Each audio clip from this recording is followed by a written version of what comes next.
keep saying you don't get textbook answers. So these people are vitamin B12, folate or iron deficient, they don't have reticular cells. So the classical picture of high reticulocyte count is not always obtained. You may not get it.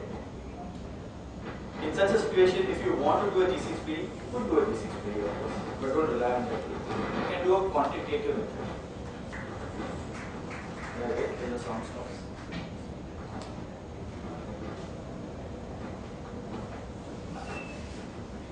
Okay, now still.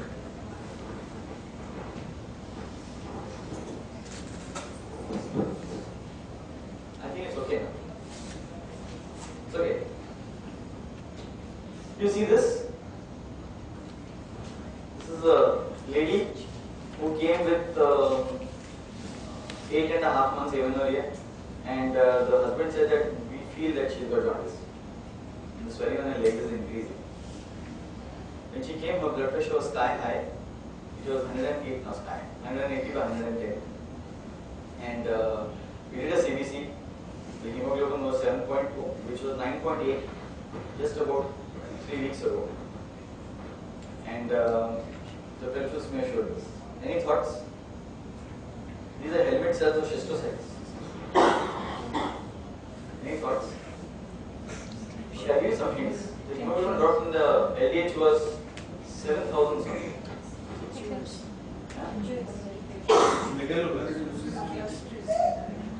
Okay, the platelets also started coming down. It was 380 to begin with, now it was 182. Yeah, microangiopathy. Health syndrome. So microangiopathy.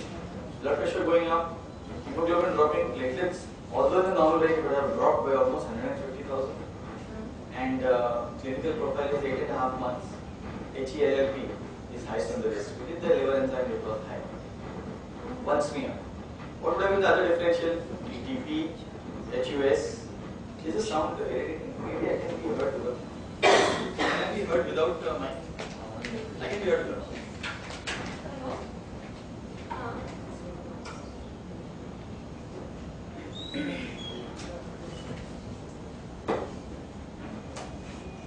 The other differential diagnosis in this condition could have been DIC, but this patient was not septic.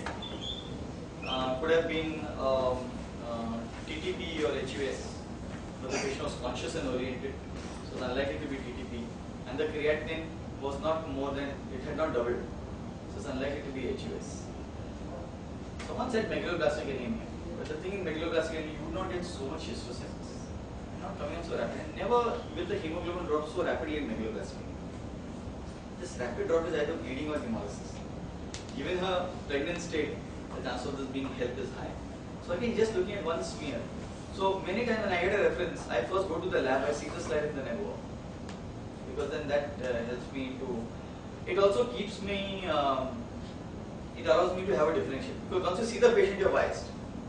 Then you want to see exactly what you want to see on the clinical side. So once you see a smear first and you have no history in detail, see what the morphology is and then get the history and try to fit it, it becomes much easier. I enjoy that more actually. The figure shown over here is clear cut. You don't need to be a rocket scientist. There are no major prizes for this. Clear cut sickle cell. In the current state of fever, sometimes the patients are told that dengue ho gaya yaar, jane do.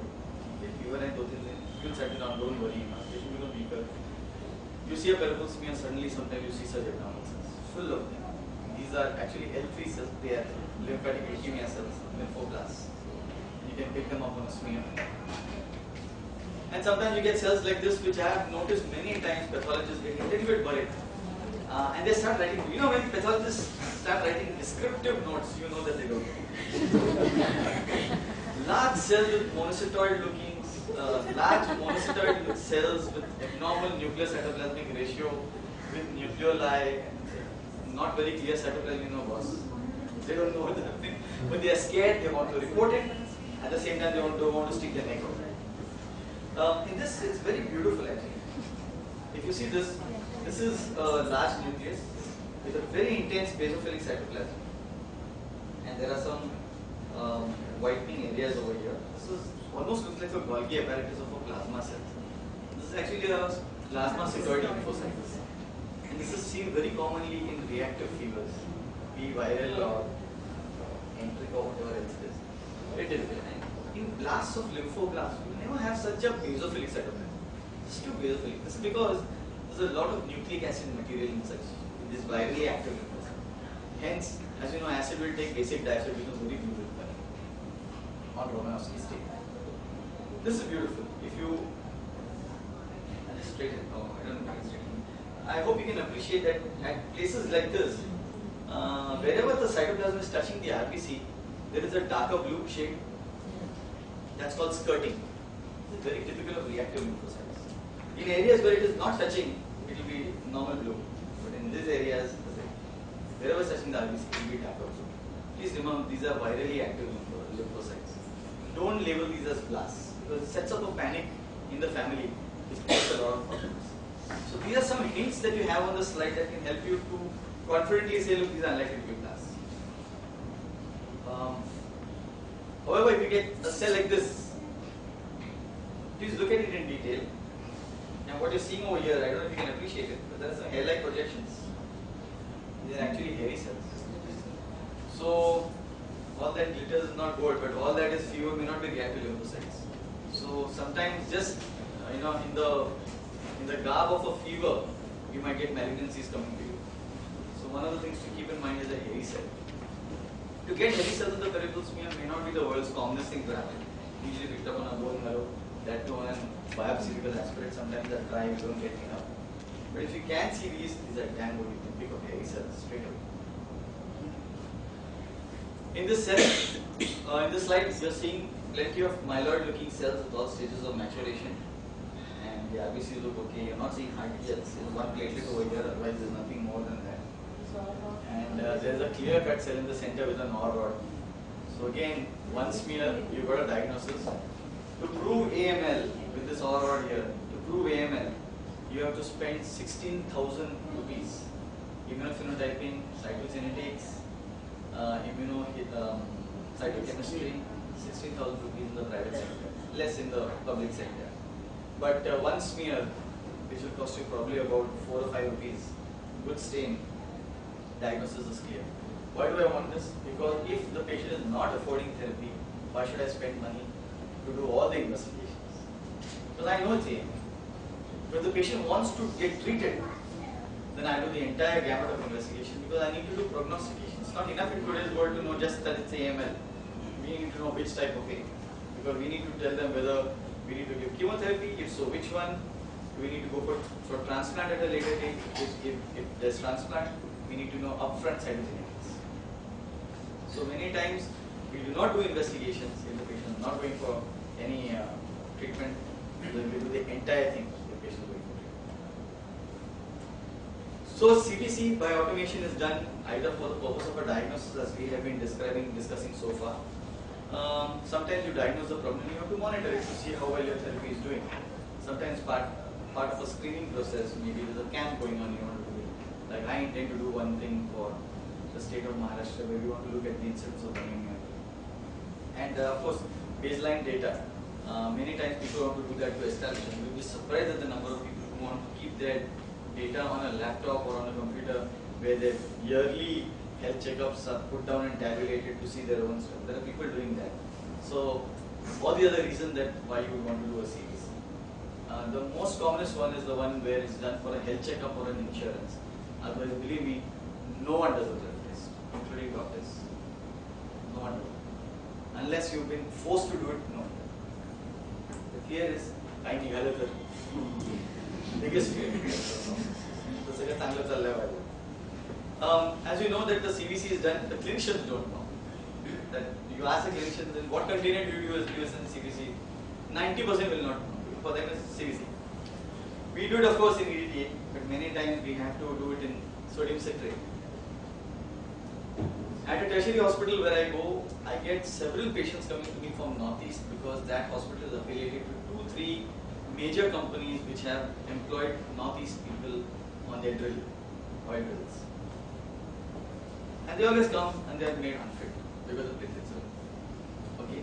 Many times we pick up thrombocytopenia, which is also macro thrombocytopenia. sometimes the platelets are literally stuck to each other. That's called platelet aggregation or agglutination. So we change and we do it in citrate, and we pick up these clumps which open up. You get a normal count, or we do a manual platelet count and we pick up normal. Just yesterday, you'll be shocked. Just yesterday, I had two people whom I told them wait here. One was for the insurance. The insurance was not increasing his insurance, the threshold to a higher level because his platelets were on the lower side. And I could make out from the graph issued by the earlier pathologists where the platelet count was 72,000, then manually 72,000. The graph showed that between 2 and 20 milliliters, it was trying to fit the area into the curve, and then there were large number of cells going beyond 20 to 30 and then going upwards. So I knew that there would be clumps and I knew there would be large platelets. I said, hang on, we did a citric count, we did a manual count, and it was 206,000. So this man, I said, you can go ahead with your insurance and show them the letter and show this and finish it. Second one was for a job fitness, and they were not willing to give him they said provisionally you come, but only if you are fine. So we did the manual count and it came to 190, and we made him fit for it. So it's very important what container you collect it, because if everyone starts collecting EDTA, sees the smear, knows that there are macros or clumps, it I think is important for you to tell that person that look, we would like to collect in situ. It puts a lot of credence to your lab. It's a lot of importance to that rapport between you and the patient. And you can give them a report which is normal so that they can get on with their life. And that's what we all want to do. I'm assuming that all laboratories run their quality control and they have their test efficiency, and it's very important because sooner or later your bluff will be called if you don't do the quality. So it is today's world especially, which is so medical legal, it's very important that we run a quality control and have a good turnaround time. That's the advantage of automation. If you put a sample inside, in a matter of 30 seconds to about 1.2 minutes, depending on what machine you're using, you can get a CBC report in front of you. It's just amazing. So quick decisions can be taken, especially when patients are in the ICU or in the perioperative area. Of course, like we said, don't give out any reports without giving information. If the reports are desperate, go ahead and give it, but tell them that we can't give you the information. Many times, the clinicians especially find this hard, what to do. So I have to explain to them that whenever, for them, this is a report of CBC.